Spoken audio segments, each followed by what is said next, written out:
Konnichiwa, mina. This is T Sakura, and you're watching PokéCast. Alright, for the movie review today, I'm going to be doing King of the Fighters, the live-action movie. This was directed by Gordon Chan, and this was released in November 4th, 2009.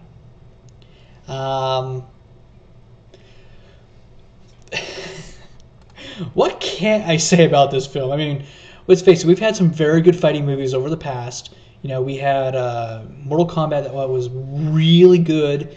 They introduced us to the characters. We knew who the characters were right away. We were able to enjoy it, and you know, they did a good job of incorporating the whole theme of Mortal Kombat into the first movie. Second one, we won't even talk about that. Then, you know, we also had Street Fighter, the movie, come out. It was definitely based off of the cartoon series made in America, but still, we knew who the characters were, we knew who our villain was, we understood what was kind of going on, just no fighting tournament going on at the same time, which was kind of sad, but still a good movie to where we were able to enjoy it because it's so cheesy, it's fun to watch. You know, and when, my theory is on this movie is that, you know, there's been some very good films out there. There has been Fatal Fury 1 and 2, the animated movie from Japan. There's been Art of Fighting actually has its own anime as well. I haven't seen that one yet, but I'm pretty sure since it is one of the 70s and 80s animated films, cheesy, but still good to where you knew who was what and you got to enjoy it. And that's probably what he was thinking, like, dude, these are awesome. We need to make a live-action film. And before I go any further, what is King of the Fighters? For those of you who don't know, King of the Fighters itself is a compilation game, really one of the first that said, let's take multiple fighters from already our famous games and pit them against each other. That's basically what this game is. They've taken fighters from Fatal Fury, Art of Fighting, and various other games and threw them all together to find out who it is.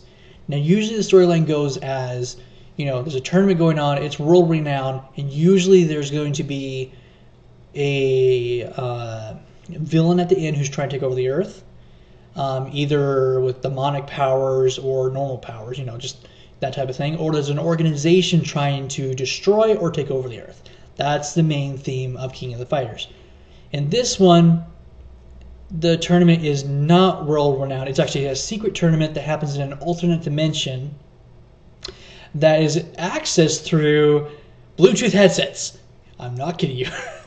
There's little things you use off your cell phone. It actually sends your spirit into the fighting realm that was made back in the olden days and all that. Of course, we do have at least one villain, which is good. So we see Ragu Bernstein as the villain once again, which was very cool. That was awesome to see him there. But that's where the similarity... Okay, that's where, you know, just right there, starts going wrong. Well, I'm going to talk about the different aspects about the entire making no sense whatsoever. Like I said before, the tournament is secret. Nobody knows about the King of the Fighters. So if you become the King of the Fighters and have all this glory, nobody's really going to know. So what's the King of the Fighters? You know, when you're supposed to become the King of the Fighters of the world. Okay. Now this is where the movie just keeps on getting worse. The casting. Like I said in Mortal Kombat and in Street Fighter, even in my last movie review, which I ripped apart a movie, The Last Airbender, you knew who was what by at least how they look. This one, not only do they change the personalities around, but they change the look of the characters. And, okay, first of all, we have Mai Shiranuri. Oh, I can't say the names, so please forgive me. Okay, this is her. Our sexy, beautiful fighter who is just absolutely beautiful and always wonderful to watch. You know, just an easy character to use. That's how she dresses. This is the live action version of her. Modest dress. She's so bold. She's a secret agent of whatever government thing she's actually working for. I think the CIA. Yeah, May's a cop. What? Okay, moving on. Our next character we have, of course, is Iori Yagami. No, he uses the dark powers and all that. He's awesome.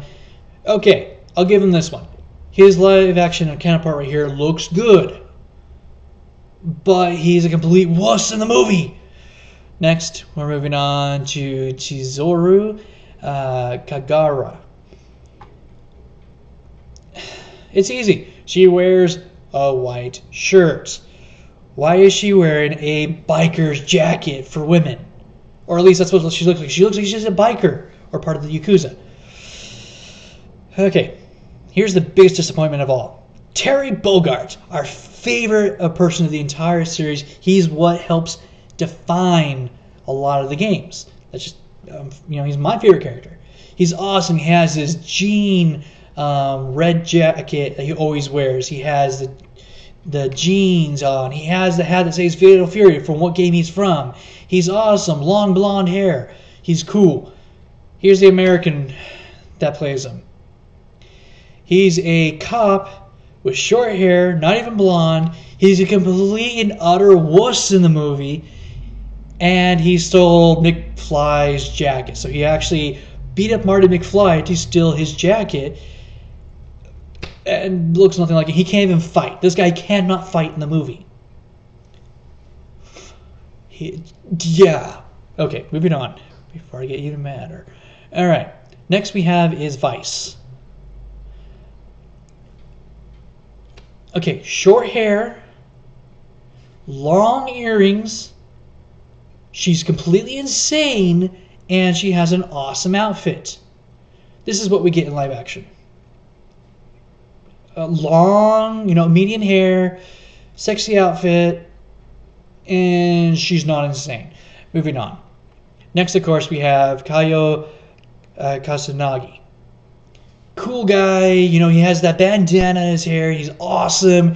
He's considered the rival for Ryu, and we get this guy, who's wearing a British-looking outfit. I thought he was Japanese American. Okay, then of course we get to Raghu Bernstein. Blonde hair, eye patch thingy, wears a gentleman jacket, absolutely insane. He's crazy, and all the versions of him have been absolutely fantastic. Except for this. We have this American guy who can't even hold a fighting pose correctly with a magic eye, and he's able to not only use the entire virtual universe or ultimate dimension to his own, but he's able to change to his rules, do whatever he wants. Next, of course, we have Saisuyo Kazanagi. Okay, he did pretty good. Still, he's supposed to wear brown. Next is Mature. I'm just going to skip over her. The last one, before I run out of time on this review, is Mr. Big. He's bald. He has an awesome jacket. He's cool. He's groovy. He's awesome. Here's the American version of him. He has hair! That is all I'm going to say. In the end, when it comes to this movie, everything they possibly could do wrong, they did. They only got one character correct in the entire movie. That was it. So sad what they did to this movie. I mean, this franchise has been amazing. All the other movies that were incorporated with the other various video games were fantastic, and I own some of them, and I love them. But they destroyed this movie. When it comes down to it, this is one of those movies that you should avoid at all costs, unless you have a bunch of friends that you're like, hey guys, you got an awesome movie, you gotta watch this. Because it's one of those movies that everybody's gonna be like, I hate you. I can't believe you did this. So, I bring to you another failed attempt at making a video game movie. Epic fail, I should say. Hope you guys have enjoyed this review. This has been T. Sakura reviewing King of the Fighters live action. Ciao and sayonara.